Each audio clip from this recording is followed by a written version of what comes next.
नींद ये एक ऐसी चीज है जो हम रोज एक्सपीरियंस करते हैं, फिर भी इसमें गहरे राज छुपे हैं। इस्लाम हमें सिखाता है कि नींद सिर्फ आराम नहीं है, ये एक छोटी मौत है।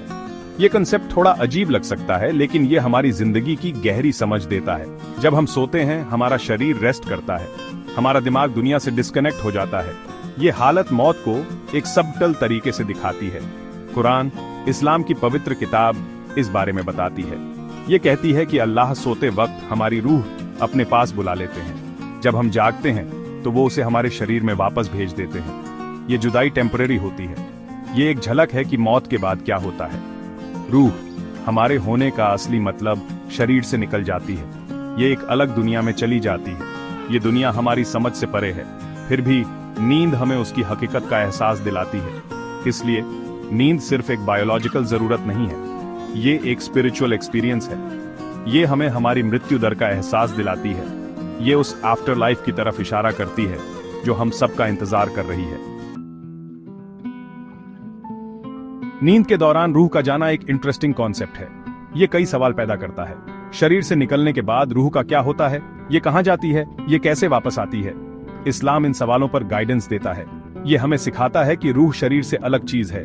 ये अल्लाह का एक तोहफा है। नींद के दौरान रूह अपने फिजिकल बंधनों से मुक्त हो जाती है। ये जिंदगी के दूसरे डायमेंशन को एक्सपीरियंस करने के लिए आजाद है। इस एक्सपीरियंस की असली नेचर इंसानी समझ से परे है। हालांकि कुछ इस्लामिक स्कॉलर्स का मानना है कि रूह अलग अलग दुनियाओं में ट्रैवल कर सकती है। ये दूसरी रूहों से मिल सकती है। ये ऊपर वाले से मैसेजेस भी रिसीव कर सकती है। जागने पर रूह शरीर में वापस आ जाती है। ये अपने एक्सपीरियंस के कुछ हिस्से वापस लाती है। ये सपनों की तरह दिखाई दे सकते हैं। ये दिन भर हमारे विचारों और भावनाओं को भी इन्फ्लुएंस कर सकते हैं। अगर नींद में रूह चली जाती है तो शरीर कैसे काम करता रहता है? ये नींद और रूह के कनेक्शन का एक और दिलचस्प पहलू है। जब रूह दूर होती है तब भी शरीर का अस्तित्व खत्म नहीं होता। वो सांस लेता रहता है, दिल धड़कता रहता है। ये परसिस्टेंस रूह और शरीर के बीच के कॉम्प्लिकेटेड रिश्ते को दिखाता है। अलग होते हुए भी ये दोनों जुड़े हुए हैं। रूह शरीर को जीवित रखती है, ये उसे जान देती है, लेकिन शरीर के भी अपने सिस्टम्स और प्रोसेसेस होते हैं। ये प्रोसेसेस रूह की एब्सेंस में भी चलते रहते हैं। ऐसा इसलिए है क्योंकि अल्लाह ने इंसानी शरीर को बहुत ही प्रिसाइसली डिजाइन किया है। ये कुछ हद तक अपने आप काम कर सकता है। इससे रूह शरीर के जरूरी कामों को डिस्टर्ब किए बिना टेम्पोरेरली बाहर जा सकती है। इसलिए नींद रूह के होने और शरीर के इंट्रिकेट डिजाइन दोनों का सबूत है।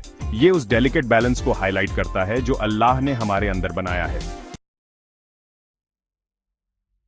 सपने नींद का एक दिलचस्प पहलू है। ये हमारे सबकॉन्शियस माइंड में एक विंडो खोलते हैं, लेकिन ये स्पिरिचुअल इंसाइट का सोर्स भी हो सकते हैं। इस्लाम सपनों के महत्व को मानता है।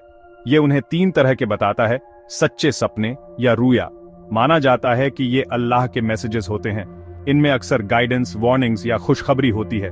फिर धोखे वाले सपने होते हैं। ये शैतान से आते हैं और हमें गुमराह करने या डराने के लिए होते हैं। आखिर में रोजमर्रा की जिंदगी से इन्फ्लुएंस्ड सपने होते हैं। ये हमारे विचारों, एक्सपीरियंसेस और भावनाओं को रिफ्लेक्ट करते हैं। सपनों का मतलब निकालना एक कॉम्प्लिकेटेड विषय है। हालांकि इस्लाम अल्लाह से गाइडेंस लेने की इंपॉर्टेंस पर जोर देता है।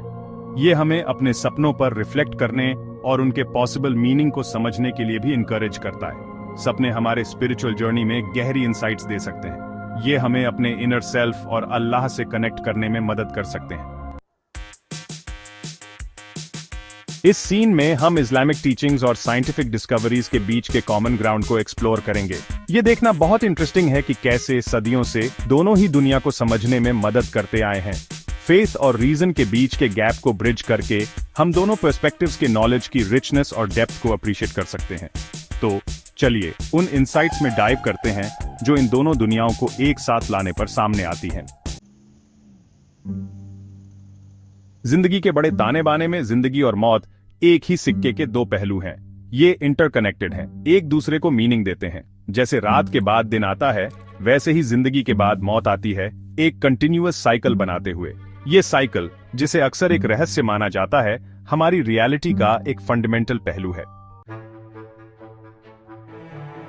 नींद कई तरीकों से अनदेखी दुनिया की एक झलक है। नींद के दौरान ही रूह शरीर से टेम्पोरेरली अलग होती है, एक ऐसी हालत जो मौत जैसी होती है। रूह का ये डेली सफर हमें हमारी वर्ल्डली जिंदगी के टेम्पररी नेचर और आगे के इटर्नल सफर की याद दिलाता है। रूह या इस्लामिक टर्मिनोलॉजी में रूह हमारे होने का एसेंस है। ये वो डिवाइन स्पार्क है जो हमारे फिजिकल रूप को जीवित रखती है। रूह का सफर मौत के साथ खत्म नहीं होता, बल्कि ये एग्जिस्टेंस के एक अलग स्टेट में चला जाता है। ये बिलीफ अच्छे कामों और स्पिरिचुअल ग्रोथ के जरिए अपनी रूह को नर्चर करने के महत्व को दर्शाता है। जिंदगी और मौत के रहस्य को अपनाने के लिए फेथ और अंडरस्टैंडिंग की जरूरत होती है। इस एक्सेप्टेंस के जरिए ही हमें पीस और पर्पस मिलता है। हमारे एग्जिस्टेंस के रहस्यों को पूरी तरह से समझने के लिए नहीं, बल्कि रेवरेंस और ऑ के साथ जीने के लिए बनाया गया है। इस जर्नी में हमें विशाल यूनिवर्स में अपनी जगह और इसे गवर्न करने वाली डिवाइन विजडम की याद आती है।